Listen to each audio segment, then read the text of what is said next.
And then saya nampak di sebelah kiri saya tu, saya nampak ada satu macam kepala. Macam kepala dia slow and steady naik. And then saya nampak putih. And then nampak putih. Saya tak tahulah nak describe sama ada itu baju ke towel ke, sebab saya ingat itu kawan saya yang saya cerita pada awal tadi tu. Dan dia naik slow.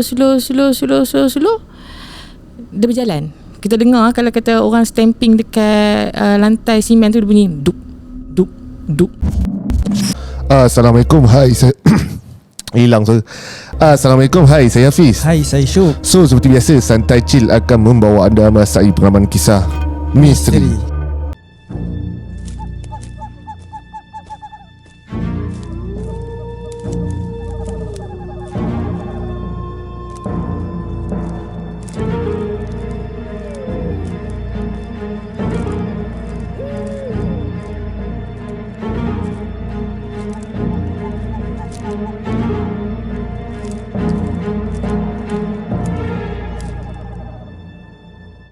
Bismillahirrahmanirrahim.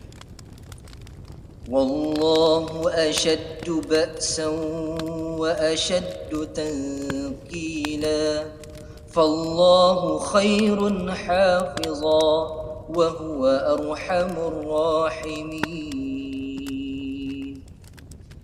Dan yakni ingatlah, Allah amatlah besar kekuatannya dan amatlah berat azab seksanya.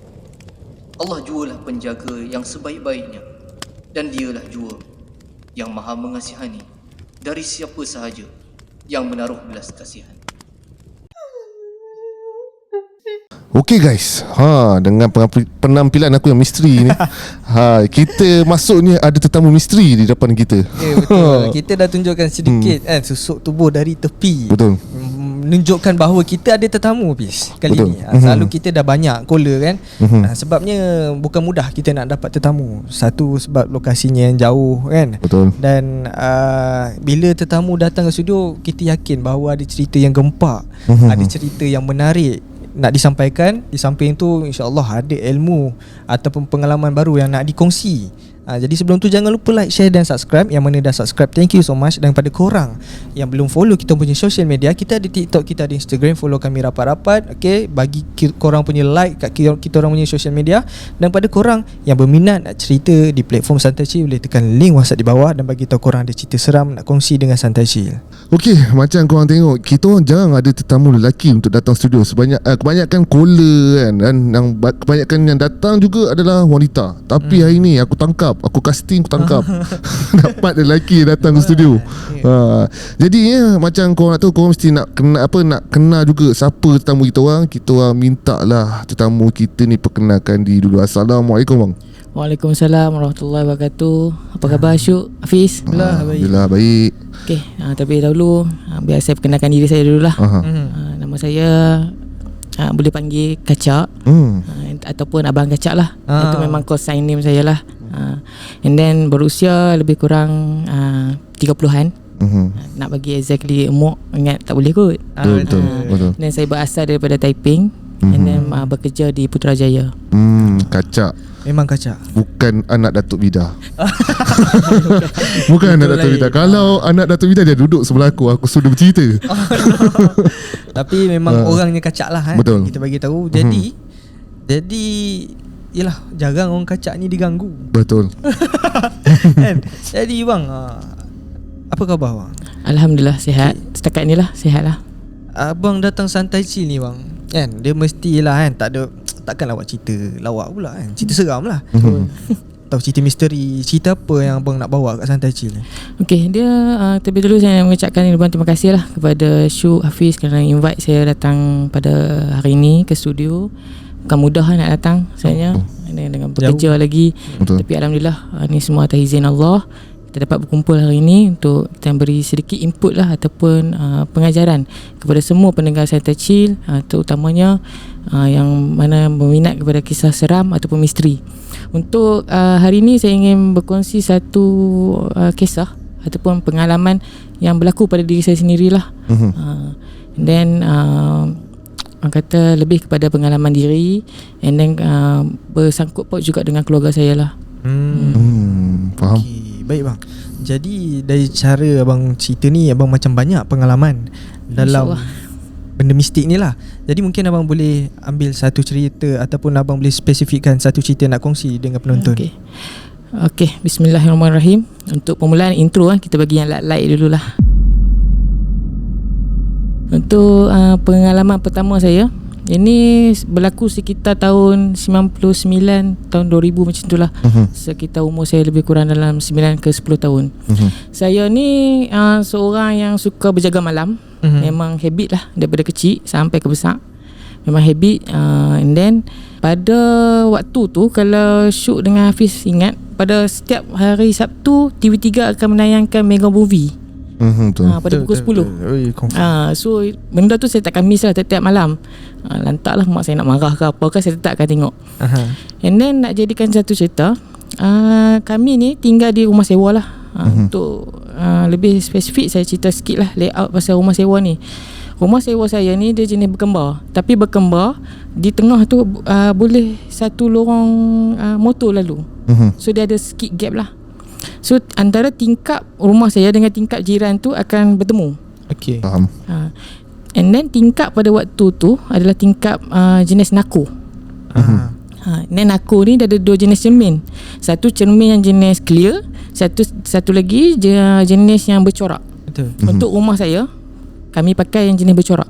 So dia ada lebih sikit privacy lah, kalau orang lalu kita tak nampak. And then perangai mak saya ni dia suka pasang lansir. Nak dijadikan satu malam tu, saya pun layan lah naik movie. And then tengok cerita, saya tak ingat lah cerita apa kan, sebab dah lama dah. And then bila sampai pukul 12 tu, standard lah naik line. Betul. Okay, standard naik line. Dan kita slowkan suara lah. And then saya pun baring di kita ada cushion masa tu. Cushion lah orang panggil. Dulu tak ada sofa. And then cushion saya tu dia rapat ke dinding. So saya tidur, tingkap tu keadaan dia betul-betul di atas kepala saya. And then sambil-sambil tunggu naik line tu, saya dengar jiran saya duduk menyapu sampah. Dan kita apa benda lah orang tua ni sapu kan. Sapu apa macam kapet lah kot. Sebab kita dengar punya lidi tu kan. Serak. Tak apalah. Saya pun duduk sambil-sambil tengok TV tu. Saya terperasan ada orang melintas. Ini memang clear lah saya nampak bentuk susuk tubuh tu. Dan cuma muka tak nampak lah, sebab saya cerita tadi cermin saya jenis bercorak. Tapi warna pakaian yang dia pakai tu memang saya nampak lah, putih. Dia lalu slow and steady tepi cermin tu.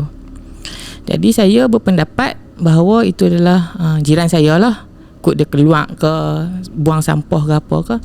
And then tak apalah, saya pun sambung lah tengok cerita tu sampai saya tidur. And then pada keesokan harinya, anak dia main rumah. And then anak dia main rumah, and then dia cerita lah kat mak saya. Dia kata semalam dia panggil bapak dia tu Walid. Walid nampak hantu, dia kata. Kebetulan saya dengar. Saya kata nampak hantu apa? Dia kata perempuan lalu tepi tingkap. Saya kata macam kena je. Tanya dia pukul berapa Walid nampak. Dia kata lebih kurang dalam pukul 12 lebih. Kebetulan jiran rumah saya ni, tingkap belah bawah dia tu tak ada cermin. Lagi dia nampak clear lah. Dia nampak dengan berambutnya, dengan pakaiannya, memang nampak satu figure yang jelas lah dia lalu. Tapi masalah dia lalu tu tak ada bunyi. Dia slow kan, slow and steady kan, slow macam slow mo tu. Dan jiran saya demam lah. Alhamdulillah saya tak demam. Walaupun saya nampak, tapi saya tak demam. Itu sedikit sebanyak untuk kisah yang pertama lah. Kira jiran, anak jiran nampak, dia cerita. Dia cerita kat siapa tadi? Dia cerita kat mak saya. Okay. Faham.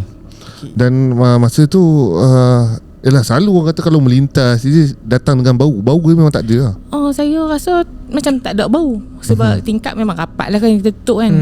Kan angin memang tak boleh masuk pun. Kalau even aku pun tapi memang saya nampak lah.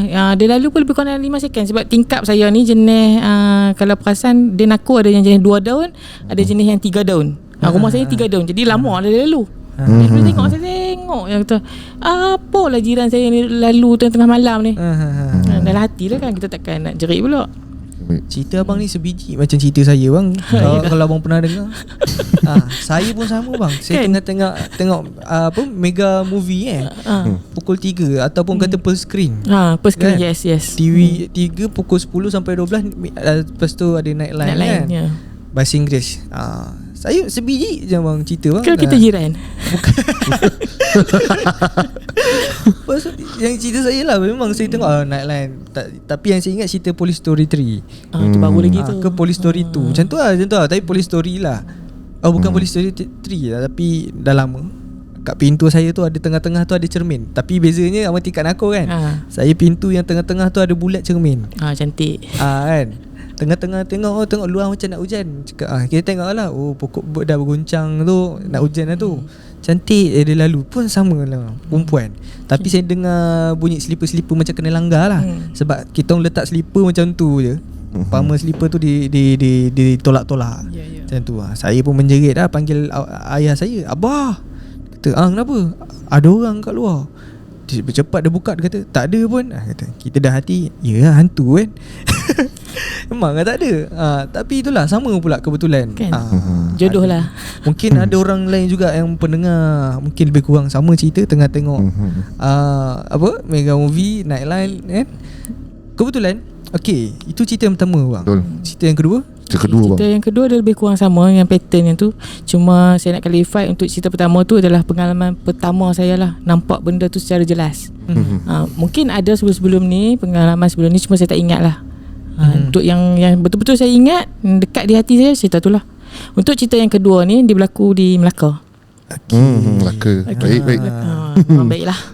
So saya ni memang belajar di Melaka lah selama 3 tahun, di sekitar Bandar Melaka. And then pada masa tu tahun 2018 ke 19 macam tu lah, lebih kurang. Saya pun baru dalam semester 2 macam tu. And then pada waktu tu dia tengah hot YM, Yahoo Messenger. Betul. So budak-budak yang mana ada laptop ni standard lah, akan stay up lah. Macam saya tak ada laptop. Saya buat apa? Saya ambil hak member saya, rembat, pakai sampai pukul 3 pagi. Lepas tu tidur, masuk ke 8 pergi kelas. Itu memang habit saya, sebab saya tak boleh tidur malam. Nak jadikan cerita, kami ni hostel ni, kami punya college dia sewa rumah rumah perumahan. Perumahan 2 tingkat. So dia ada 3 line. Untuk yang lelaki line pertama, untuk perempuan dia ada 2 line. Line kedua dan line ketiga. So saya duduk rumah line pertama. Kalau saya rumah yang kelima, double story. Bawah ada 5 orang, atas ada 10. Sebab dia ada 3, dia buat macam pintu tak ada. Pintu yang ada pintu bawah saja. So nak access ke bilik-bilik memang tak ada pintu lah. And then pada satu malam ni, kawan saya ni yang dah ada kat bilik depan saya ni, nama dia saya namakan Anwar lah. Anwar ni habit dia, orang Terengganu, habit dia suka bergayut tengah malam, pakai kain tola. Kain tola pula colour cerah. So kita dah memang sinonim nampak dia. Kalau pukul 2-3 pagi kita nampak duduk berdiri kat depan daun pintu tu, dengan duduk bergayut dengan awek dia lah, apalah. Tiap-tiap malam saya akan nampak benda yang sama. Tapi yang pelik yang satu malam ni, saya tengah duduk main Yahoo Messenger apa semua kan. Masa tu Facebook baru duduk tengah up. Dan kita tengah duduk main-main. Bilik saya ni, daun pintu dia menghadap ke tangga. Jadi kalau ada orang lalu ke tangga tu, kita akan nampak kepala dia naik dulu. Naik pelan-pelan macam slow mo tu kan. Kita akan nampak dulu. Saya tengah duk buat apa, tak salah saya tengah duk chat dengan ada satu somebody lah. Tengah chat, tiba-tiba anak mata ni dia macam gatal tu nak pergi tengok belah kiri. Kedudukan dia ada meja ni, daun pintu sebelah kiri, and then tangga pun sebelah kiri. Boleh bayangkan lah. Boleh. And then pencahayaan dia cuma ada cahaya lampu toilet daripada sebelah kanan. Bilik memang gelap. So even dalam gelap pun kita nampak lagi lah, samar-samar. Kalau kata ada kawan ke ataupun siapa-siapa lalu, kita masih nampak lagi lah. And then saya nampak di sebelah kiri saya tu, saya nampak ada satu macam kepala. Macam kepala dia slow and steady naik. And then saya nampak putih. Saya tak tahu lah nak describe sama ada itu baju ke towel ke, sebab saya ingat itu kawan saya yang saya cerita pada awal tadi tu. Dan dia naik slow. Dia berjalan. Kita dengar kalau kata orang stamping dekat lantai simen tu, dia bunyi duk duk Duk. Betul. Dia pergi ke dalam bilik tu. So lagi menguatkan saya punya firasat lah, kata tu kawan saya duduk bilik yang suka bergayut tu. Duduk mundar-mandir dalam bilik tu. Saya dengar sebab sunyi. Duk tak sekali dia main lagi ke depan. Tak. Dia berdiri di daun pintu kawan saya tu, bilik kawan saya. Okey. Saya nampak jelas. Saya tengok lama. Saya kata dia ni bersepa. Kan, saya jenis kepala angin. Tengok orang pula kan. Tak apalah. Dia pandang abang lah tu. Kita nampak lah macam susuk tubuh tu menghadap kita. Walaupun dalam gelap, kita nampak kan, putih tu dia menghadap ke kita. Okey. And then saya masih teruskan lagi tau chatting tu kat situ. Kata lantak hang lah, nak tengok lah. Malas aku nak ambil pot. Duk selang dalam seminit 2 minit tu saya dengar lagi stamping, tumit kaki dia tu jalan ke arah daun pintu bilik saya. Dia bunyi duk, stop. Sekali sebelah. Saya kata ni bukan kawan ni. Jarak dia lebih kurang dalam 1 meter lah. Memang dekat. Cuma kita tak nampak muka lah sebab gelap kan. Dan kita nampak lah daripada putih, daripada bahagian leher ke bawah, kita akan nampak di bahagian baju tu ada yang warna hitam-hitam sikit. Kemungkinan besar itu adalah rambut dia lah. Mungkin bagi saya, sebab saya tak nampak dengan jelas. Dan saya tengok lagi, ada lagi. Nak encet ni sayang pula. Awet pula. Takkan nak encet kan. Tu saya kata tak apalah, nak berdiri kat situ, berdirilah. Dan saya tutup laptop. Nak tunggu shutdown laptop tu pun boleh tahan juga. Laptop lama biasalah kan. Ambil masa yang lama. Ni dia shutdown. Saya ambil sebab laptop orang amanah. Kita kat mana pun kena simpan bagi elok lah. Saya tak dalam locker. Saya kunci. Saya pedal lock. And then saya pergi ke katil. Saya baring macam biasa. And then kepala ni masih tengok daun pintu tu. Dia masih ada. Dan saya kata tak apalah, diri tu saya palingkan muka saya ke sebelah kanan lah. Sebab pintu tu di sebelah kiri kan. Jadi saya palingkan muka mengiring ke sebelah kanan.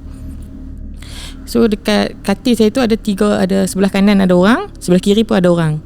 So saya duduk tengah-tengah. Saya selamat lah. And then saya dengar lagi stamping, tumit kaki tu. Tak dia berjalan kat bilik depan. Okey, tamat dekat situ untuk yang penampakan tu. Keesokan harinya, saya standard lah. Saya takkan tanya lah kalau orang tak cerita. Kebetulan si Anwar ni, dia mai jumpa saya. Ada sikit kot pasal kita orang punya assignment ke apa benda tu. Saya tanya dah, semalam tidur kau apa? Yang kerja tak siap ni. Dia tidur awal lah. Tidur awal ke? Bukan tidur pukul 3 ke? Mana ada. Aku nampak hang duk gayut dekat pintu tu, bukan hang? Mana ada dia tu, tidur awal. Lepas tu kawan bilik tu mengiyakan, kata betul ya, Anwar ni tidur awal semalam.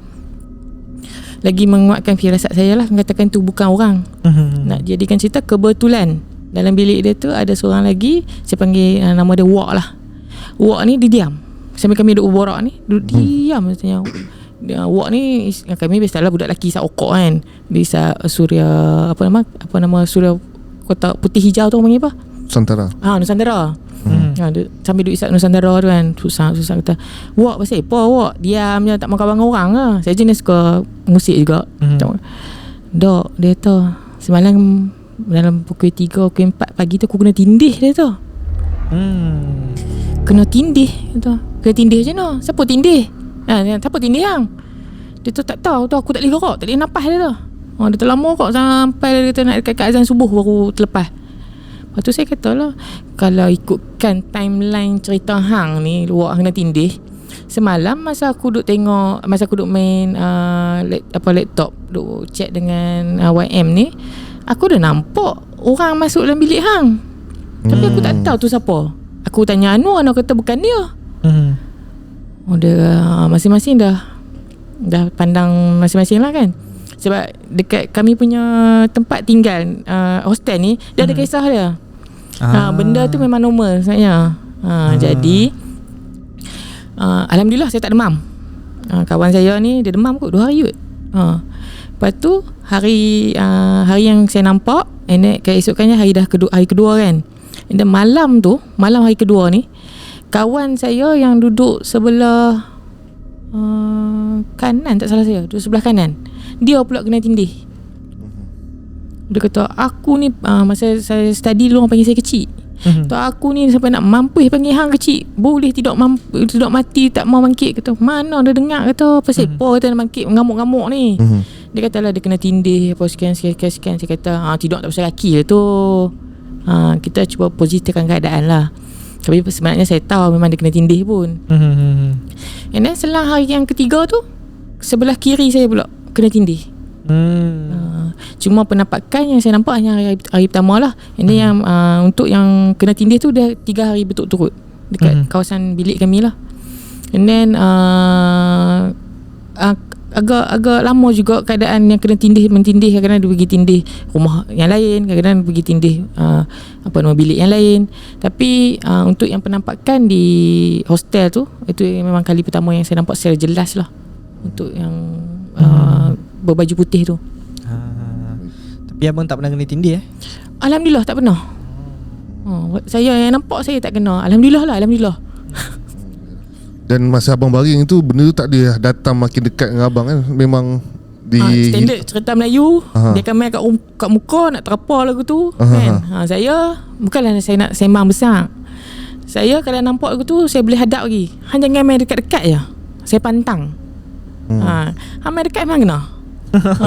Kena tu maksud saya mungkin saya akan mengamuk, marah, ataupun biasalah bila kita dah hilang kita kewarasan ni, benda-benda tu senang nak trigger kita, dan dia nak kawal kita lah. Saya kata tak apalah, nak duduk tak mana pun duduk, cuma hanya jangan mai kat aku, mai tunjuk muka, mai sergah. Bila aku terkejut, kita akan biasalah kita akan rasa macam automatik akan rasa takut. First takut, and then second akan keluar rasa marah lah. Bila start marah ni macam-macam benda boleh jadi. Okay, baik. Okay, 2 cerita dah bang. 2 cerita light-light yang dihidangkan untuk tetamu. Kali ni cerita 3 bang. Bagi yang adrenalin sikit bang, kita orang bang.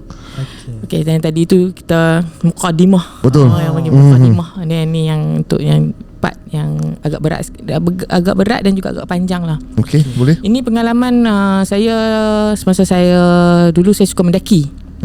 Sekitar tahun 2018 dan ke atas saya suka mendaki.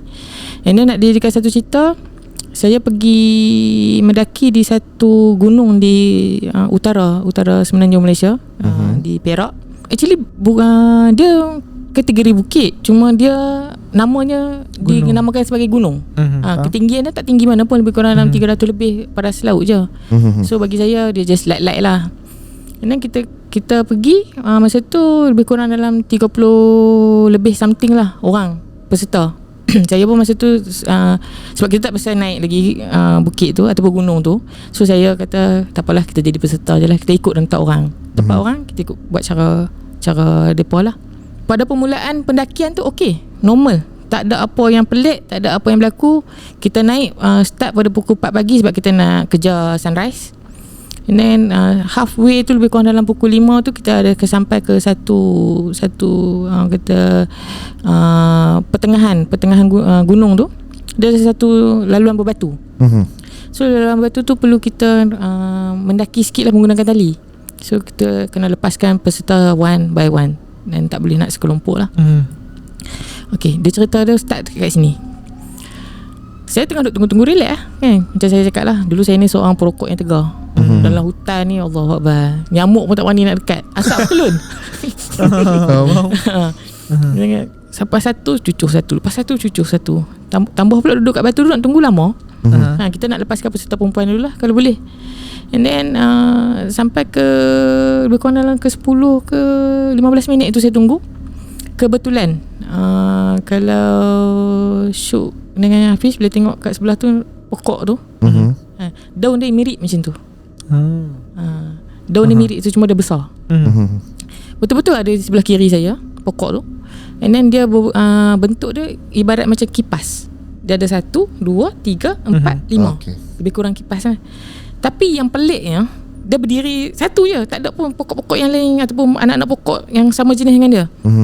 Yang peliknya, yang bahagian tengah ni, dia seperti melambai kat saya. Dia macam tu. Aha.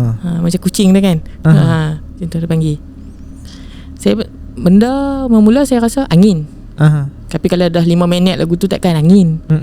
Untuk menjustifikasikan apa yang saya nampak tu, benda tu adalah betul, saya suka kawan saya tengok. Saya panggil dia, nama dia saya namakan Ipin. Ipin, hang tengok kiri sat, hang tengok kiri sat. Maksud apa? Hang nampak ada orang tu gerak? Mana ada? Sudah. Saya duduk nampak lagi tak, ada orang tu duduk gerak. Saya kata tak apalah, nantak hang lah. Saya jenis lagu tu lah. Saya jenis tak apalah, hang nak duduk ke, hang nak buat apa punya pasal, tapi hanya kacau aku. Hanya kacau aku. And then pendakian kami diteruskan sampai ke puncak lebih kurang dalam pukul 6 pagi sebelum subuh. Masa tu subuh lebih kurang dalam 6 suku. Kita sampai pukul 6 pagi. And then masa tu saya dah rasa lain macam . Saya rasa penat yang terlampau. Saya rasa kaki ni sakit, badan sakit, nafas tak cukup. Masa tu rambut saya panjang. Saya ingat rambut saya sampai paras pinggang dulu. Saya simpan rambut. Saya kata rambut panjang sangat ke? Jadi panas sangat ni kan. Badan jadi panas. Padahal atas tu sejuk. Waktu kebetulan masa saya pergi tu, saya pergi dengan tunang saya. Dan tunang saya ikat rambut apa semua. Dia kata cuba relax. Dia kata cuba relax, minum air. Dia kata, dan kita solat apa semua. Dan dia kata tak makan kot. Dia jadi macam hypo kan. Kita macam ketak lagu tu kan. Saya kata makan tak Sat? Saya makan si lemak itu tu 3 bungkus pagi-pagi dah kami dah ada si lemak kat sana. Makan si lemak apa. Saya kata tak tahu lah, kata rasa badan tak sedap kan. Dia rasa macam duduk tak kena, berdiri tak kena, baring tak kena, semua serba-serbi tak kena. And then saya cuba bertahan lah, sebab kita kalau boleh kita nak turun by satu group. Kita tak nak ada yang turun dulu ke apa ke, takut jadi apa-apa dalam hutan kan. And then saya tunggu sampai pukul 8. Saya duduk kat satu batu tu. Tiba-tiba saya nak bangun tak boleh. Bangun jatuh. Saya kata kaki saya ni dah kenapa kan. Kita tumbuk-tumbuk kaki kan. Ada lagi rasa lagi. Tapi bila pijak tanah, dia tak ada rasa. Bila saya nak bangun, tegakkan badan, tak boleh. Saya boleh keadaan saya macam rokok. Okey, faham. Rokok faham Bayangkan macam mana saya nak jalan dengan keadaan rokok. Dengan ketinggian lebih kurang dalam 300 lebih paras laut tu, lebih kurang pendakian kena turun tu lebih kurang makan masa lebih kurang dalam 1.5 jam. Nak tak nak kena turun lah kan. Takkan kita nak duduk atas tu seorang-seorang. Takkan nak kuat bomba kot. Agak-agak lah kan. Saya kata dekat tunang saya, boleh tak minta tolong kawan yang lagi 2 orang tu, yang si Ipin ni dengan seorang lagi nama dia Adam.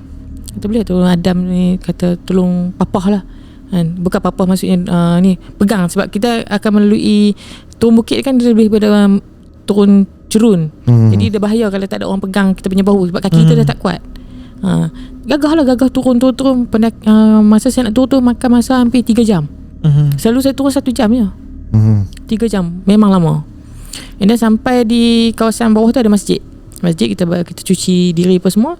Saya kata kat tunang saya, tolong bawa pergi rumah Tok Ayah. Saya rasa tak sedap ni kan. Satu badan saya memang panas ni kan? Panas saya kata. Dia kata masa tu Tok Ayah saya hidup lagi lah. Sekarang dah arwah dah. So sampai di rumah Tok Ayah, jarak dia lebih kurang dalam 1 jam perjalanan jugalah. So dalam kereta tu memang saya memang orang kata mulut ni tak henti-henti lah kan. Kata sakit kan. Sebab bila kena bumpy sikit je sakit. Dia tangkap daripada pinggang ke kaki. Atas badan ke kepala okey, cuma atas badan daripada perut sampai ke atas dia rasa panas. Dia rasa bahang. And then sampai ke rumah Tok Ayah tu, nama tunang saya ni lah, tolong papah lah masuk dalam rumah kan. Sambil saya macam membongkok masuk dalam rumah, jalan pelan-pelan kan. Kebetulan Alhamdulillah masa tu arwah Tok Ayah ada kat rumah. Dia terus tanya lah apa sepa ni, kata. Dia tanya saya lah, apa sepa hang ni? Kata tak tahu lah Tok Ayah, tadi pinat gunung tu, turun-turun tak boleh, sakit habis pada badan ni. Dia gelak. Dia gelak. Terkejut urat kot. Dia kata kan, terkejut urat. Biasalah orang tua kan, terkejut urat kot. Takkan terkejut urat lagu ni tapi tak boleh jalan, kata kan. Kata kat dia, Tok Ayah picit-picit saya kata bagi hilang sakit. Kita memang tak tahan sakit dah. Dia kata ni tak boleh ni urut. Lagipun dia masa tu pukul 1.30 Zuhur. Kalau Zuhur tak boleh, orang selalu kata kalau kata kita nak mengurut ni, kalau waktu siang selalu tak okey. Dia kena datang waktu malam. Ini menurut Tok Ayah lah kan, arwah Tok Ayah. Dia kata apa nama, Tok Ayah tak boleh nak buat apa lagi ni. Balik pergi mandi dulu, rehat dulu. Lepas apa nama maghrib atau isyak, hamai. Tapi sebelum balik, hampir cari kain kuning, hampir cari kain putih, hampir cari kain hitam.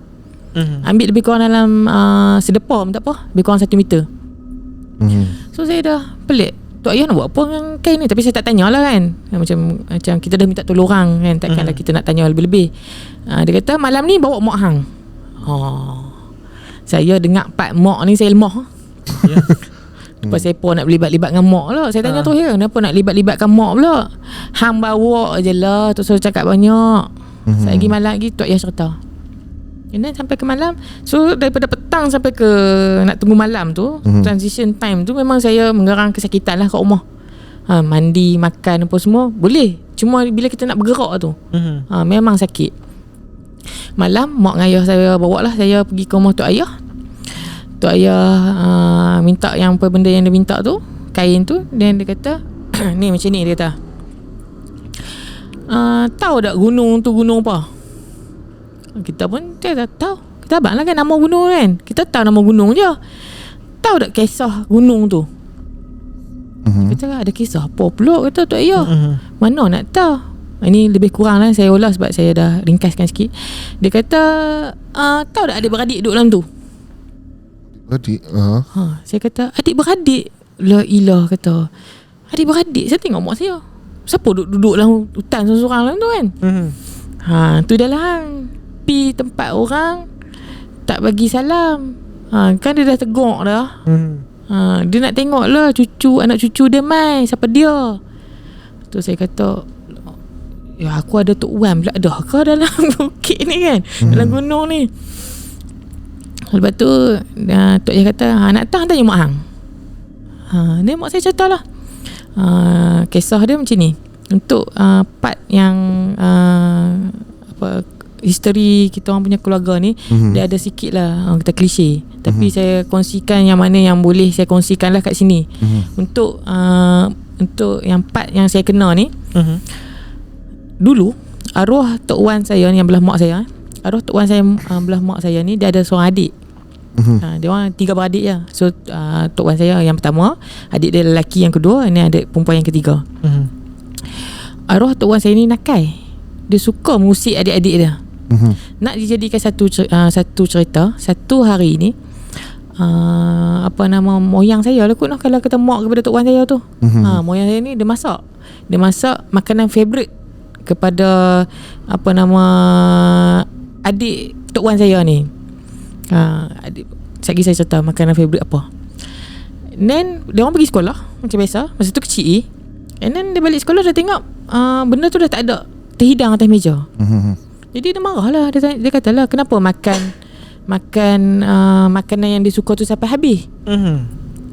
Lepas tu si abang ni ngusik lah, kata gelak-gelak apa semua. Adik ni dah merajuk. Adik ni merajuk, dia bawa diri. Dia bawa diri ke gunung yang saya naik tu lah. Dia bawa diri ke gunung yang saya naik tu, and then hilang. Kisah ni pernah dirakam ke dalam akhbar tahun 80-an 70-an masa tu, tak tahu saya. Awal lagi, sebab sekarang ni umur dia pun lebih kurang dah 60 lebih something lah. Tahun 50-an kot, tak tahu saya. Memang dapat liputan yang meluas lah masa tu. Seorang kanak-kanak sekolah hilang dalam gunung. Gunung tapi yang dia pergi tu lah adalah gunung yang saya naik tu lah. Tak jumpa lah Tak jumpa. Tapi alhamdulillah dia masih hidup sampai sekarang. Dia hidup di mana? Di alam sana lah. Okay. And then mengikut kepada penerangan daripada mak saya ni, dia memang tak nak balik lah. Macam-macam lah cara kita buat kan. Dia memang merajuk, tawak hati terus lah. Dia kata kalau boleh dia memang nak duduk kat sana. Niat hati dia memang nak duduk sana. Jadi kita tak boleh nak buat apalah. And then orang kata respect with the decision. And then masa tu lah. And then dia kata ni kepada adik tu lah, saya namakan Tok Ngah lah, senang tak apa guna. Tok Ngah. So Tok Ngah kata kalau nak jumpa dia senang je, dia kata tak susah. Malam Jumaat bilik tutup dengan kain putih keliling, tak mau ada satu colour lain pun. And then setiap penjuru katil you ikat dengan tali kuning, kain kuning. And then nak tidur, niat kata nak jumpa, tidur. So akan mimpi. Dia mak saya buat benda yang sama. Dia mak saya memang jumpa lah. So mak saya tahulah figure muka dia tu macam mana. So sambung kepada cerita saya tadi ni. Bila saya dah dapat tahu kata kisah macam tu, saya kata macam mana ni Tok Ayah. Tok Ayah kata apa dia lagi, hampirlah naik balik jumpa dia. Faham. Saya kata sudah, lagu mana nak naik Tok Ayah dengan jalan membongkok lagu ni. Han tak pergi jumpa dia lagi tu, Han duduk jalan lagu ni. Mau tak mau Han pergi jumpa. Oh, faham. And then dia pesan kat mak saya, Han nak suruh anak Han naik, Han masak makanan kegemaran Tok Ngah ni. Mak saya tahu makanan kegemaran dia apa. Masak, Han suruh anak Han pergi makan dengan dia kat tahu. Sudah. Syuk api 4 pagi nak makan kat atas tu dengan gelap gelita. Tak masuk akal. Ya tu. Dan mak saya kata, betul ke ni tak ya? Alah, betul. Buat lagu tu, InsyaAllah dia kata. And then saya tanya lah mak, dia suka makan apa? Dia suka makan pulut kuning, gulai telur. Kita Melayu kalau pulut kuning, gulai telur, tahulah kan benda apa. Faham, betul. Tapi menurut kata Tok Ayah, arwah Tok Ayah, dia kata ini adalah makanan favourite dia. Tak ada melibatkan benda-benda Allah tu. Jangan risau dia kata. And then buat sekadar untuk nak makan 2 orang je. Jam masa tu pukul 9 malam. Tak cakap banyak, pergi beli pulut, tak nak pulut, buat gulai apa semua. Yang jadi masalah, saya nak naik dengan siapa? Cerita dia kena settlekan malam tu juga. Saya kata saya nak naik siapa? Takkan nak naik seorang-seorang? Dia tak berani lah kan? Kita tak, bukan apa, sebab keadaan fizikal kita tu tak fit. Kita nak naik pula gunung tu seorang-seorang, tak boleh. Saya kata cannot go. Saya kata, saya telefon tunang saya. Saya kata boleh teman saya naik gunung Semanggui malam ni juga. Dia kata pasal apa? Tak usah banyak cerita, nak naik juga. Dia kata tak boleh ke, kan kita nak naik 2 orang. Bila tanya kawan-kawan, kita naik semalam tu ada pun nak naik. Kebetulan grup yang bawa kami semalam tu naik lagi sekali, tapi dengan peserta yang lain lah. So yang ada masa tu Ipin tetap ada, dan ada seorang lagi pembantu, Adam. So ada dua figure ni, and then tunang saya. Kami berempat lah. And then yang grup yang kata nak naik pada hari malam tu, diorang akan naik asing. Kita berpecah. Sebab saya tak nak bila sampai atas nanti orang yang tak faham, dia akan kata saya buat pemujaan lah, apalah. Sebab benda tu kena makan kat puncak. Keadaan puncak gunung tu dia jenis bukit botak, dia tak ada pokok. Botak, faham kan? Kalau kita naik, kita nampak ada permukaan bukit, ada rumput-rumput je kat atas tu. Pokok memang, pokok yang tinggi memang tak ada. Ini ada sikit-sikit lalang lah. And then saya dah naik dengan keadaan memang membongkok lagi. Sampai tu saya naik lebih kurang dalam 2 jam setengah dengan keadaan sakit. Okay, kita sampai dah kat spot puncak kita ni. Masalahnya nak makan kat mana? Saya kata nak makan kat mana ni? Selagi kalau makan dekat tengah-tengah puncak, takut ada yang sampai, yang di belakang tu sampai. Dan kebetulan sebelah puncak tu, sebelah kiri tu dia ada macam permukaan batu yang agak landai lah. Dan saya duduk atas tu. Pesan Tok Ayah, dia kata ambil kain hitam, kain putih tadi buat lapik duduk, kain kuning pakai buat macam selendang. Dan kita saya sarung lah di belakang, saya ikat sikit, takut terbang angin kuat atas puncak. Okay, sampai sana baca bismillah, makan macam biasa, dia kata. Dan saya makanlah jamah lah sikit kan? Saya jamah sikit pulut dengan telur tu, gulai telur. So tak ada apa-apa, tak ada nampak penampakan pun, memang tak ada. Tapi kita rasa vibe tu ada. You rasa macam seram, sejuk. Yalah 4 pagi kot. Masa tu dah pukul 5 pagi. Yang hak 3 ekor ikut saya ni, 3 orang ikut saya ni pun tak tahu cerita lagi. Saya kata hampa duduk belakang, dengar apa-apa, jangan lari, jangan buat apa, duduk je, saya kata. Dia baru duduk menghadap, membelakangi saya lah, tapi jauh sikit lah. Bau gulai telur kot, memang dia bau lah, tapi dia pun tak berani tanya lah. And then settle makan apa semua, saya bungkus kain tu saya simpan balik elok-elok dalam beg. And then makanan pun saya ikat balik sebab tak habis pun. Ikat dalam beg, saya boleh berjalan dengan elok. boleh bangun. Boleh bangun, hilang dah sakit.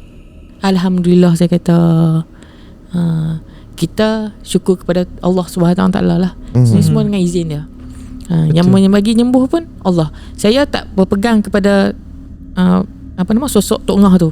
Saya lebih kata ini semua kerja Tuhan. Tapi nak jadikan kesembuhan ni mungkin asbab saya kena buat macam ni. Then saya okey lah.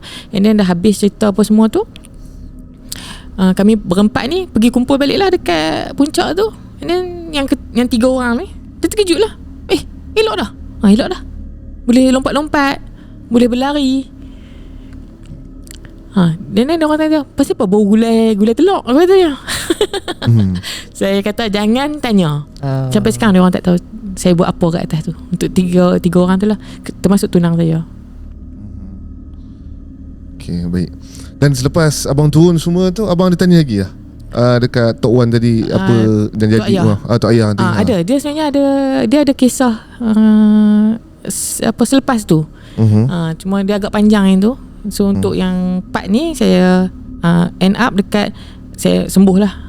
Okey, faham. Kalau untuk penampakan di gunung tu, masa saya tengah duk makan pun memang tak ada. Cuma keadaan atas tu agak berangin sikit. Seram sejuk tu ada. Perasaan takut tu ada. Tipu lah kalau tak ada. Cuma kita memberanikan diri je lah. Okey. Jadi sebenarnya aku masih tertanya kisah-kisah misteri kenapa dia tak nak balik semua kan. Dan apa nama yang tadi lupa dah. Yang duduk dekat gunung tadi tu? Tok Ngah. Tok Ngah, okey. Maksudnya abang sakit disebabkan Tok Ngah tu memang nak jumpa. Ya. Abang lah. Sebab dia kebetulan, sebab tak pernah ada anak cucu dia datang yang lawat. Faham. Okay. Sebab tak ramai. Sebenarnya kita dalam keluarga saya semua tahu kata dia hilang kat situ.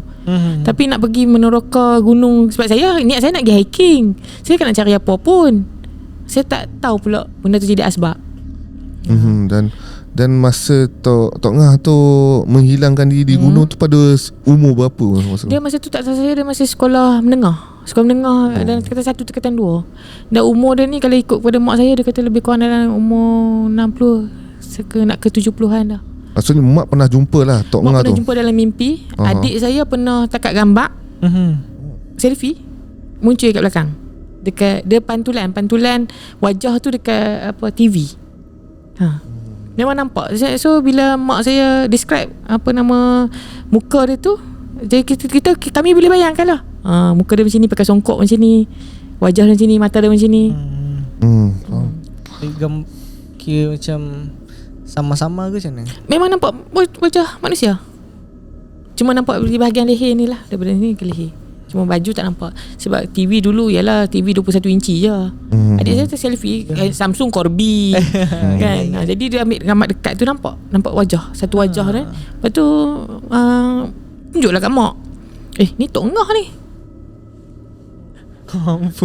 Jadi kami, itulah kata, kami daripada kecil dah memang dah dimomok-momokkan dengan cerita ni. Jadi bila kata part Tok Ngah tu, dia jadi macam taklah terlalu terkejut. Okay lah, saya nampak abang ni berani tau sebenarnya. Nak kata berani tu tak, takut tu ada. Takut ada, cuma mungkin kontrol lah kan. Ya, kita kena kontrol lah. Kalau takut sangat pun problem yalah, kan. Betul-betul. Tapi alhamdulillah tak ada penampakan yang saya rasa dalam cerita abang ni yang orang kata seperti Kak Pon, gula-gula macam tu ada lah. Ada juga? Ada. Di gunung yang sama. Yang ni macam mana bis? Itulah macam biasa lah kan. Viewer kena komen kat bawah untuk sambungan. Sebab cerita kan tadi abang tu beritahu yang seterusnya ada lagi. Selepas dia turun tu ada kisah lagi kan. Ya betul. Panjang lagi kisahnya. Kalau macam tu macam ni kalau nak pergi komen dulu kat bawah. Kan. Kalau banyak komen nak, kita buka cerita baru. Betul. Kan. Jadi apa pun, kita dah ada 3 perkongsian ni, rasanya cukup untuk episod kali ni. Terima kasih kepada apa nama tadi Abang Kacak. Abang Kacak. Sebab abang ni dia banyak nama, jadi kita panggil Abang Kacak. Okay. Kerana sudi datang ke studio Santai Chill waktu-waktu macam ni kan. Esok ni balik, esok kerja lagi. Ya Allah, penat kan. Tapi apa pun kita cukup terharu sebenarnya sebab Abang Kacak ni dah layan Santai Chill selama 3 tahun. Betul. Betul. Dia sebelum kita buat konten seram tu, dia dah tengok dulu. So ini yang aku cakap satu, terharu lah. Terharu dengan Mazid. Terima kasih bang. Ya, sama-sama. Support kami sehingga hari ni. Dan cerita yang diberikan pada hari ni sangat menarik. Dan kepada penonton juga yang sudi mendengar dari awal sampai habis. Jadi sebelum kita tutup untuk episod kali ni, mungkin abang ada sepatah dua kata nasihat nak dikongsi pada para pendengar. Ya, insyaAllah. Ini untuk nasihat kepada diri saya jugalah. So dalam saya pegang pada satu benda je dalam dunia ni, apa-apa yang berlaku semuanya atas izin Allah. So kita tak payah terlalu bergantung pada makhluk. And then untuk perasaan takut tu memang perlu. Cuma macam mana kita handle perasaan takut tu. Kalau kita terlalu takut, perasaan takut tu akan menguasai diri kita. Sebenarnya kadang-kadang entiti ni saja mengusik je. Tengok kita berani ke tak berani. Kalau berani sangat pun masalah, kalau takut sangat pun masalah. So kita hidup ni biar so-so je, santai-santai. Nama pun Santai Chill. Faham. Betul. Itulah daripada saya. Alright, terima kasih bang sekali lagi kami ucapkan. Ya, sama-sama. Dan terima kasih juga pada korang yang sudi dengar dari awal sampai habis. Jadi korang dah dengar tu, dah layan episod Santai Chill banyak-banyak tu kan, tapi butang subscribe tak subscribe buat apa kan? Tolong-tolong kita orang ni dapat maju lebih majunya pada masa akan datang. Jadi jangan lupa like, share dan subscribe. Mana dah subscribe, thank you so much. Jumpa di next video. Assalamualaikum. Bye-bye.